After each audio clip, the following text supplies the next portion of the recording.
get into Universal, you need to go through the bag check, and then you go down here along these conveyor belts,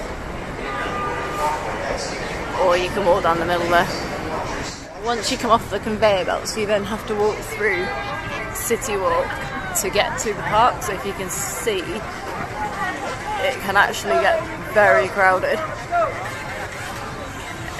There's not a different way of doing it unless you're staying in the hotels, in which case you can get the boat taxis to the parks. Okay, it is 11 o'clock in the morning, which is not park opening. Park opening was 9 o'clock, and the queues are this long. It's not too bad. It is quite crowded around though, but it's not as bad as it would have been at park opening time. However, the evening was definitely much shorter and much less wait to get in. Here's a trick. If it's crowded, going in the entrance of Universal, next to it is a shop. If you walk through this shop, you can come out right at the other end of the crowd. Yes.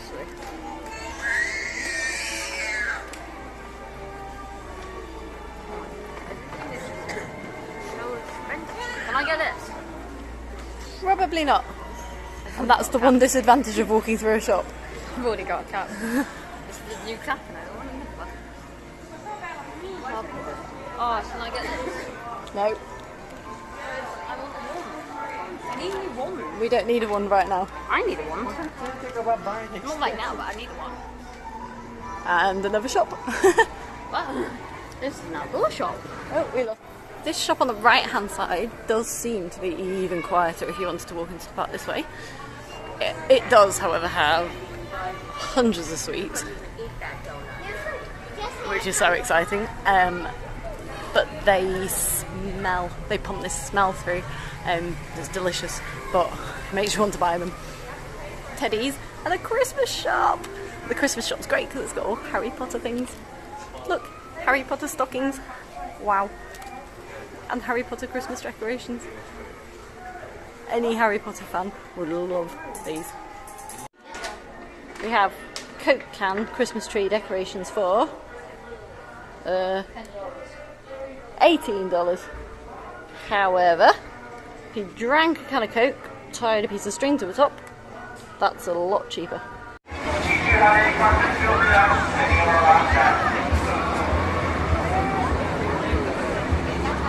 Okay, the queue for this is 65 minutes at the minute, so the disability pass, the way it works is they will probably give us a return time, write it on it, and then we'll come back and go on it then.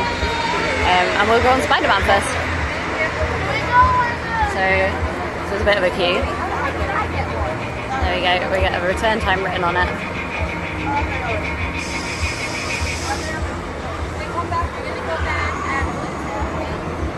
There we go. There. I'm just in the Spider-Man shop waiting for the kids to come off the Spider-Man ride. I feel a bit sick and it's got a 3D on it, so I figured that it would be better to miss that ride, so my daughter's took the boys on. They come out that exit there. At the end of every ride in Universal there's a shop, which I guess is a way of them making money. Not the best if you've got kids, to be honest, but sometimes it's quite fun just to look at the things, even if you're not buying. We made a mistake today. We came in at 11 o'clock and we should have come in at 9 o'clock when the park opened. And the reason that we made this mistake, or that it was a mistake, is that the rides at 9 o'clock are a lot less busy than they are at 11 o'clock. So when you use the fast pass, the disability pass, and the rides are not busy, you can walk straight on them. So if the queue is less than 30 minutes, you don't need to wait. If you use the fast pass and the rides are busy and the queue's over 30 minutes, they'll give you a return time. So we came in promising the kids would go straight on Hulk and Spider-Man, and yet we were given a return time on Hulk for 55 minutes later because the queue was so large, which is okay. But then we went to go on Spider-Man. Now fortunately the guy just wrote the return time on, and hopefully we'll get to do both rides. It's worth bearing in mind that it's better to come in the parks early. It's also a lot less crowded when it's early. I mean, there's a lot of people here at the minute. Lunchtime's quite a crowded time in the park, so early or later, so 9 o'clock in the morning when it opens, or whatever time it opens, or 4 o'clock, 5 o'clock onwards in the evening are the much quieter times, and you'll get straight on the rides, and it's a lot easier, because for some kids it can get confusing when you have to go to the entrance of the ride and then not go on it and go on a few other rides and then come back. So I just thought I'd let you know. The problem we've had is the people on Spider-Man gave us a return time when we hadn't used the Hulk return time, without telling us that we couldn't use the Hulk return time. So my daughter's going to go on Hulk and they've not let her on, which has left her pretty sad. So we headed over to Kong, where we got a return time of an hour and a half, and then we went up to try and go on Jurassic Park, and we couldn't, because the queue was an hour and a half long as well. So we tried to go on the pterodactyl flyers, but the kids were too tall. The Universal Express Pass isn't working, the Disability Pass isn't working particularly well for us today. We're literally queuing at the minute for an hour. The kids are fed up and a little bit annoyed because they can't go on anything, we can't do anything, and we're stuck in a busy park. That is the downside. If it's a busy day and you've got long queue times and you get a return time and there's nothing else you can go on in the meantime because all the queues are too long, you're literally queuing outside the queue in crowds. This is the King Kong ride at Universal Islands of Adventure. We got a return time on the Disability Pass, which took forever. It was like an hour. From past experience, we know that if you go down the Express Pass entrance of this ride, which is what you're supposed to do with the Disability Pass, you will end up going into a sort of loud, dark corridor full of people, because the Express Pass entrance, you still have to queue, just it's a smaller queue, so you'd be in a crowded corridor waiting.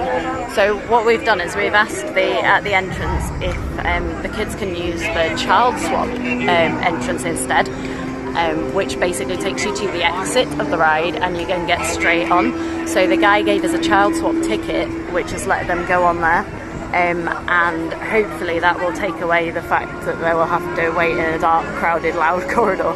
And if that works, then that's a really good idea to use the child swap entrance. You just have to explain why your child can't be in the dark, crowded, loud corridor to queue, and they should give you a child swap ticket. As we were leaving the park then, Islands of Adventure, we've just been told that there are more guest services. So in order to get the Disability Pass, we found we were queuing a very long time at the guest services by the entrance. But there's other guest services throughout the park, so it's worth looking on the map. In Islands of Adventure, there's one outside Kong, or near Kong. But yeah, you don't have to go to the one near the entrance, so you can avoid the queues to get the Disability Pass. The other thing we did was we complained because the Disability Pass really wasn't working for us and it was making our day really stressful. And they gave us express passes for the day, so you can use them on any ride, but only once. So you can go on every ride once without just straight down the express entrance, and that works so much better for our kids. It's an option. It might be worth trying to complain if you end up there here on a really busy day. It's really hard to get on the rides with the Disability Pass. Today we're at Nascar iDrive. It's been really fun. We got a ride on the go-karts, which are through that window there. This place is amazing. It's really new and like state-of-the-art arcades and everything. And what you do is you buy a card to use on the arcades, and then to have a go on the machines, you just swipe the card in the machine like this. Whoa. There we go. Mine says I've got 20 minutes remaining. I had an hour, and then it just plays the games. But it's got like games on iPads, as well as like you toss the ball kind of games and basketball, and then we've got dance machines and air hockey, and then all these sort of games that you kids have on their phones at home as well. So it's actually pretty cool and pretty fun. And then you've got your classics, Pac-Man. You can also use the cards to play bowling. We had a game of bowling a minute ago, which was kind of cool, and you can put more than one player on the bowling and everybody play at once, so that was fun. And then over there there's a cafe and a bar where you can get drinks, And then in here, that's where we went go-karting. It's super fun. The adult cars go up to 45 miles an hour and the kids one's 25 miles an hour. And we got to do a race on there, which was great. I really enjoyed it because I won. So yeah, it's a pretty cool place. There's a little shop where you can spend your tickets if you win them in the arcade, and an ice cream place as well. So it's actually a really good, sort of half day out. A great place to come if you have birthdays and stuff. And yeah, we've had a really good fun here.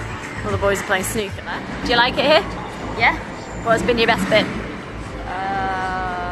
The go-kart. The go-karts. How did you do? I came third. Third? That's pretty good. Because that means you came the fastest out of the kids, yeah? Yeah. And what do you like in the arcade? What's your best game? I'm not sure.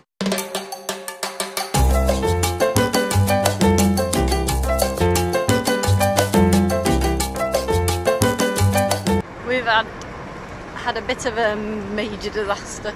It could have been worse, but we got a nail in the car tyre, which meant that the tyre went down.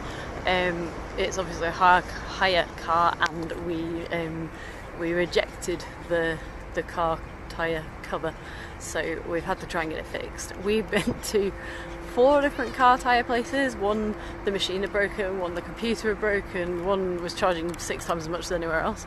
So we've ended up at a Discount Tyres company. I'd recommend them, they're great, they're doing it for us, but it's taken an hour. So in the meantime, we've had to go shopping, and if you can see behind me, it's the Coca-Cola truck.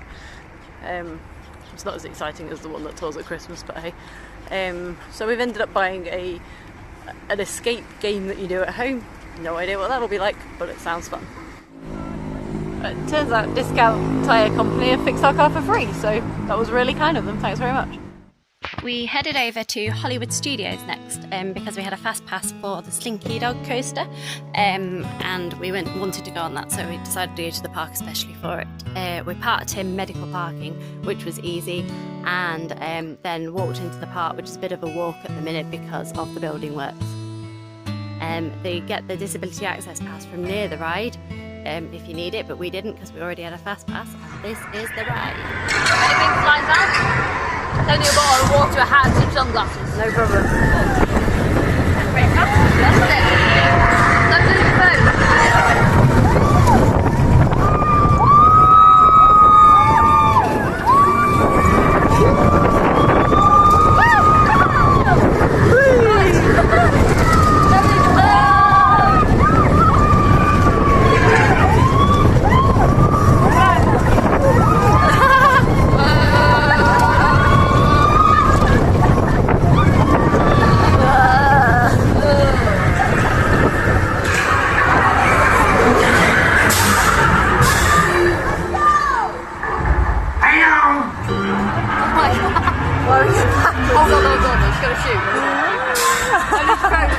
Don't worry, I'm not going to lose my phone, I've got it. Here we go!